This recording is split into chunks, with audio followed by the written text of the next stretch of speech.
अस्सलाम वालेकुम स्टूडेंट्स हम लास्ट लेक्चर से हार्मोनिक मीन पे बात कर रहे थे और लास्ट लेक्चर में हमने हार्मोनिक मीन का हमने क्वेश्चन सॉल्व किया था अनग्रुप डेटा से। आज हम ग्रुप डेटा से हम इसको कैलकुलेट करेंगे। हार्मोनिक मीन से आपके सामने मैंने एक क्वेश्चन लिखा हुआ है कि calculate the harmonic mean for the following data, जिसमें मार्क्स दिए हुए हैं और साथ फ्रीक्वेंसी दी हुई है। तो सिंपली क्वेश्चन जो हैं वो इसी पैटर्न में होते हैं। तो इसे कैसे सॉल्व करेंगे कि सबसे पहले तो जिस तरह के हम एज यूजुअल करते हैं कि इसको कॉलम की शक्ल में लिखते हैं क्लासेस को, यानी मार्क्स जो हैं इनको कॉलम की शक्ल में लिखते हैं। पहली क्लास है 30 से 39, second one is 40 to 49, then 50 to 59।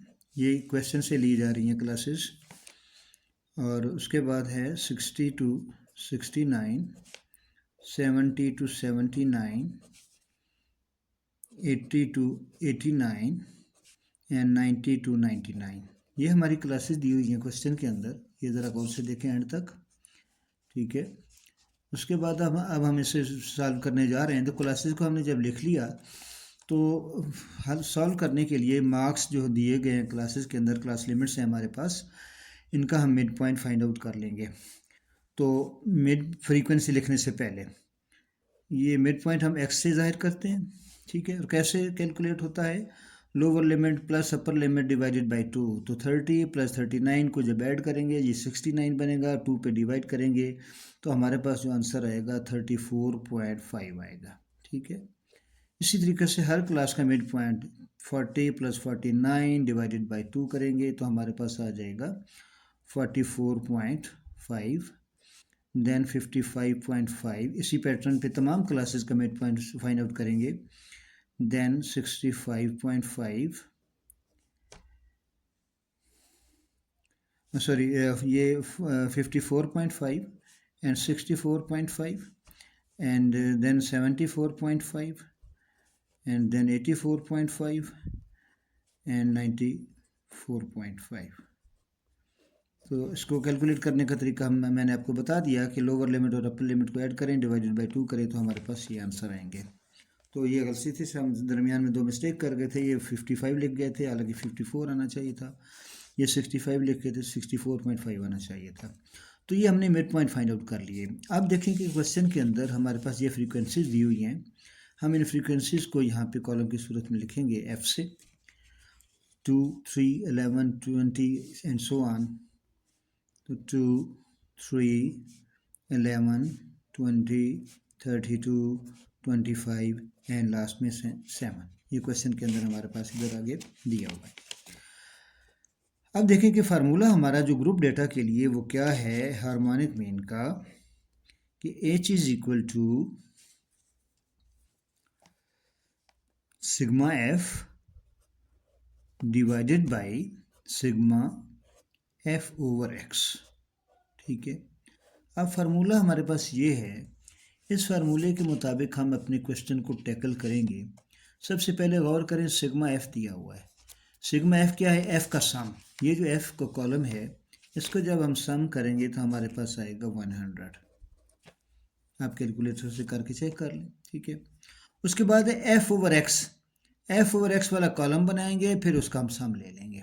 तो एफ ओवर एक्स यहाँ पे हम कॉलम बनाएं, एफ ओवर एक्स, ठीक है। यानी एफ वाले कॉलम पे एक्स वाले कॉलम डिवाइड करें। 2 डिवाइडेड बाई 34.5, 3 डिवाइडेड बाई 44.5, ठीक है। इस तरह करने से 2 डिवाइडेड बाई 34.5 जब करेंगे तो हमारे पास आंसर कैलकुलेटर से आएगा 0.0580। इसी तरीके से 3 डिवाइडेड बाई 44.5, यानी हर फिगर जो एफ का है उस पर डिवाइड करना है एक्स के हर फिगर को, ठीक है। तो f यानी 2 divided by 34.5, 3 divided by 44.5, 11 divided by 54.5 and so on. तो ये प्रोसेस करने से हमारे पास f ओवर x की क्या वैल्यू आएगी? ये आएगी 0.0674, 0.2018। 20 डिवाइडेड बाई ये करेंगे तो हमारे पास 0.20 3101।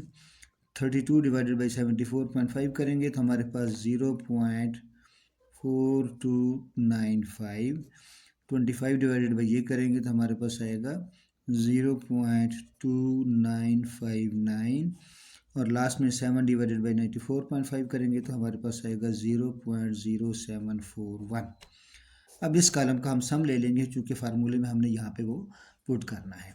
ठीक है, अब इसका जब सम लेंगे कैलकुलेटर से तो हमारे पास आएगा 1.4368। अब ये दो वैल्यूज़, इसका सम और इसका सम, ये फार्मूले में पुट करेंगे। सिग्मा एफ का सम जो है 100, ये हम यहाँ पे रखेंगे, divided by sigma F over x, ये हमारा जो सम है इस कॉलम का 1.4368। अब हम जब कैलकुलेटर से सॉल्व करेंगे तो हमारे पास हार्मोनिक मीन की वैल्यू यानी 100 डिवाइडेड बाई 1.4368, ये जब सॉल्व करेंगे ये 100 कहाँ से आया, एफ़ का सम है, और 1.4368 कहाँ से आया, ये एफ़ ओवर एक्स का ये हमारे पास सम है। तो ये वैल्यूज़ पुट करने से, कैलकुलेटर से सॉल्व करने से, यानी 100 डिवाइडेड बाई 1.4368 करने से हमारे पास कैलकुलेटर से हमारे पास जो आंसर आएगा 69.60। तो ये था हमारा harmonic mean from the group data. ठीक हो गया। उम्मीद है हार्मोनिक मीन के दोनों टॉपिक आपके कवर हो गए होंगे, अनग्रुप डेटा से भी और ग्रुप डेटा से भी। इंशाल्लाह नेक्स्ट लेक्चर में हम अगला चैप्टर जो है वो स्टार्ट करने जा रहे हैं, जो कि मेजर ऑफ डिस्पर्शन का होगा, I think, yes, measures of dispersion, उसका स्टार्ट करेंगे इंशाल्लाह हम नेक्स्ट लेक्चर से। तो थैंक यू वेरी मच।